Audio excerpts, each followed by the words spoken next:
What up, peeps? Tony Baker here, back for another list. Back on the list streets. I don't know why I laughed. It just felt right in the moment. I wanted to do a top 10 SNL starred movie.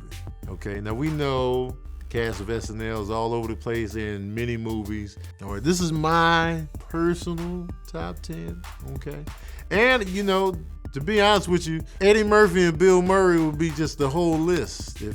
I'm taking some stuff off and just to mix up the list a little bit, because y'all be like, this whole list is Eddie Murphy and Bill Murray. I'm like, well, they might be the best guys doing it. But anyway, here's my top 10. It's gonna be controversial, but hey, feel every piece. All right.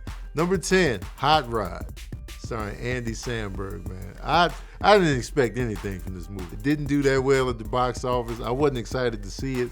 I wasn't even that familiar with Andy at the time, because I fell off of SNL a long time ago. Okay, I just fell off. Saturday night, I'm not even thinking about SNL. You know. So Hot Rod, this little movie about a guy that wants to be a stunt man. It was just so random and funny to me. It was like loose. It was like they were being real silly, but it didn't feel like they were desperately trying to make me laugh. They were just doing what they thought was funny.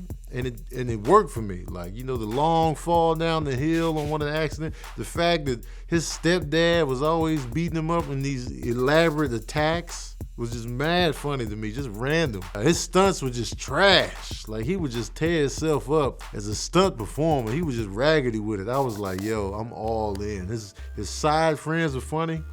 You know, Bill Hader and Danny McBride up in that joint. The girl I always get confused with, Amy Adams, was in there. Isla Fisher. It was just a good time, man. Well done. If you haven't seen Hot Rod, give it a shot. The random Asian dude dancing just for no reason, I was like, I love it. I'm all for it, man. That's my number 10 pick. I know y'all didn't see that coming. All right, number 9, National Lampoon's Vacation, starring Chevy Chase. Now, I could have went with the Christmas one or this one. The European one, nah, you know what I'm saying? But the first Vacation movie is mad funny, man. Like him, Clark Griswold just means so well. He means so well. He just wanted to have a nice trip for his family every time, and everything goes to hell in the handbasket. He's always determined, we are gonna have a family trip. Always disastrous. Everything that can happen happens. It's just raggedy.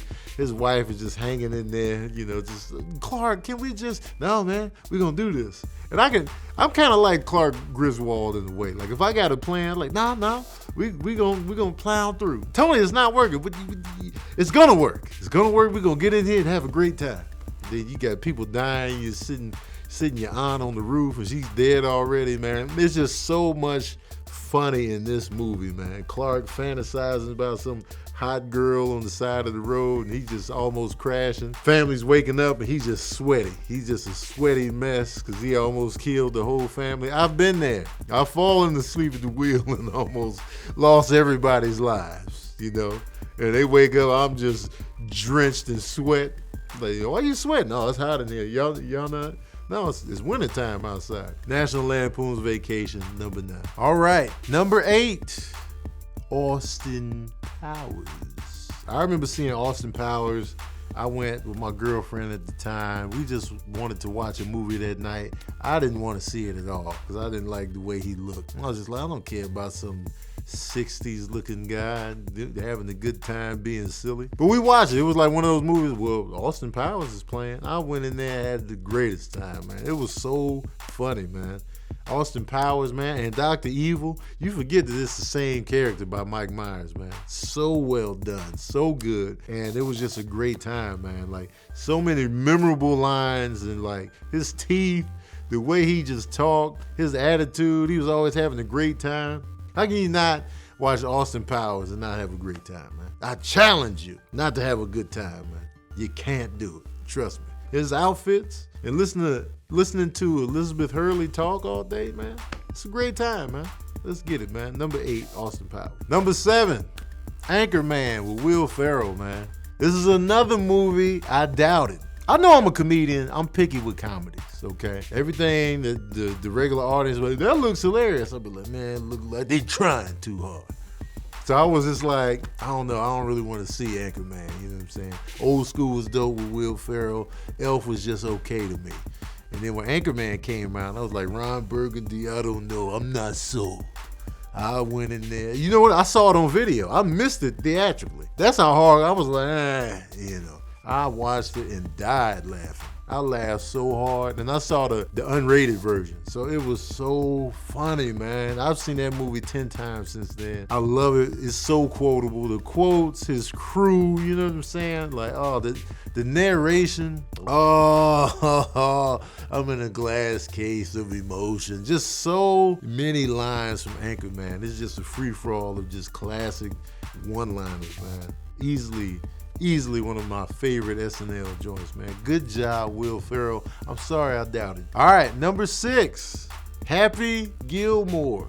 This is easily my favorite Adam Sandler movie. It's so funny, man. It's like Adam Sandler's character he was not having it, ready to scrap at any point in time. Perfect hockey player personification. They stay fighting for no reason, man. He was not having it. And just to put him on a golf course where it's just all about class and being quiet and nobody's putting hands on each other, the perfect dynamic. He out there with Tim's on, just all he got is that good first swing and the rest is trash. Carl Weathers coming in as his mentor with a fake hand. Oh, Happy Gilmore is just so funny. I watched it every night in college to go to bed to. Just so classic, so funny, so well done. I was like, yo. Because I like Billy Madison, but then Happy Gilmore was just like, oh yeah, yes. Still a classic. I watch it, still laugh every time like I've never seen it before.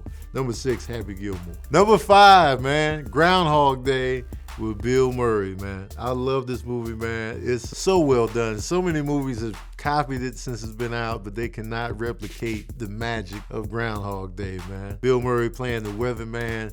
Punxsutawney Phil is coming out, the little hedgehog thing. He just gets stuck in this town. He has to relive it over and over and over again. It's Groundhog Day. Every time that clock goes off. It was just a dope, and it was directed by Harold Ramis, who played in Ghostbusters. It was just so well done, man. And Andy McDowell was perfectly cast as the love interest. Everything about this movie was just perfect, man. Bill Murray's brother was in there as usual. It's just one of those classics, man. And Bill Murray is just, how can you not love Bill Murray, first of all?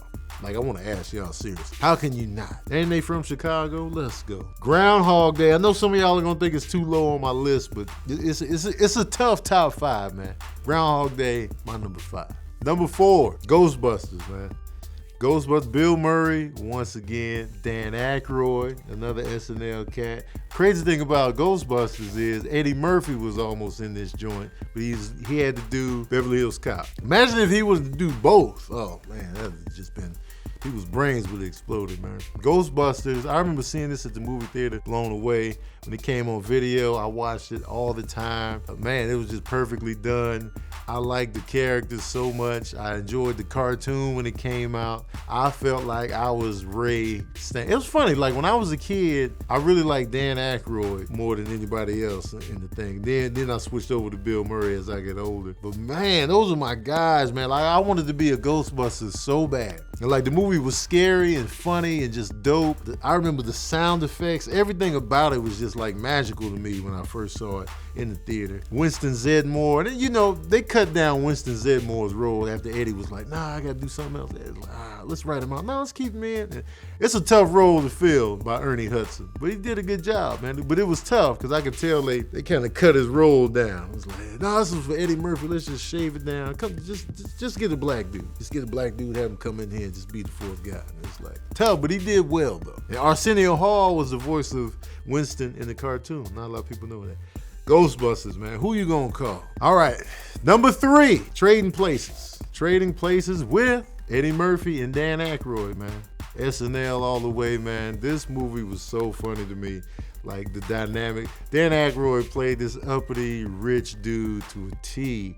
And then Eddie Murphy was the street guy from Philly, man. That dynamic was so dope to see. And just to see these old, rich, wealthy dudes just play it like, let's make him poor, Mortimer and them. Mortimer just sounds upper crust. It was just so well done. It's so 80s too. Like when you watch it, it's definitely 80s. Matter of fact, they saying stuff in this movie that would never fly in movies today. Like, oh, wow, he just dropped the F-bomb like that? He dropped it. I was like, oh, okay.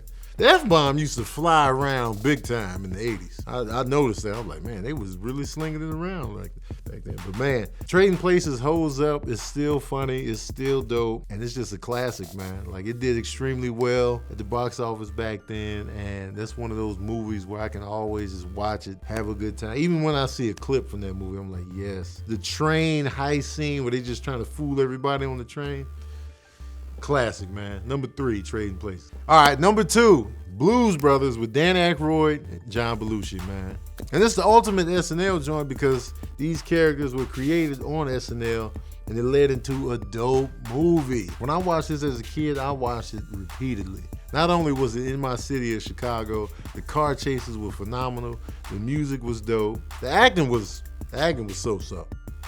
I mean, you know, John and Dan can deliver, but you know, these musicians, they were not ready to be acting in these movies. I am the man and you are the woman. I'm like, God. You can tell who the musicians were, man. Ray Charles did his thing, though. Yeah, the acting's bad, but everything, I don't care. I just love every piece of this movie. It's long, it's funny, it's hilarious, it's gritty. It's rated R, you know, and it was just a great time. All-star cast, everybody's in that joint. And man, the car chases were amazing. Car chases were absolutely amazing. And they shot it in the city that I was familiar with. I was like, yo, this is absolutely incredible. It made me want to play with my toys. That's when you knew a movie was good, when I was like, man, I want to play with my Hot Wheels now. And then you would just go and recreate. And they riding around in an old cop car. Outstanding, man. Blues Brothers, number 2, one of my favorite movies and my favorite musical as well. Number 1, the number 1 SNL-led movie, Coming to America with Eddie Murphy, man. This movie is perfect top to bottom. And in this list, everything's like pretty much perfect. All of these movies are totally rewatchable, quotable, everything. But Coming to America just does something to my soul that I can't put my finger on, man. Just perfectly done, so funny. The characters, Eddie Murphy playing different characters, it was just phenomenal at it. You know, it wasn't the first time I had seen an actor do that. I think I saw The Nutty Professor first, and I was like, oh, he's playing the same? But man, Eddie Murphy was characters, I forgot it was Eddie Murphy every time. I forgot I didn't even know he was the Jewish man that was playing chess in the corner of the barbershop. Totally incredible, man. The world they created, you wanted to be a part of that, man. The wedding ceremony was just outstanding. The choreography, James Earl Jones is a king.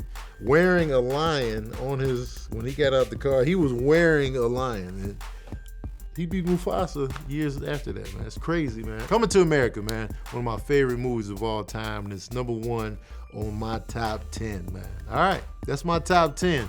Let me know your top 10 in the comment section below, man. Don't forget to share this with your friends so we can really get this conversation going. Like, personally send this video to your friends, see what kind of top 10 they come up with, man. And let me know your top 10. What did I leave off? What would you change around? What's your number 1? Let me know in the comment section below. Don't forget to like, share, subscribe, and as usual, we out here.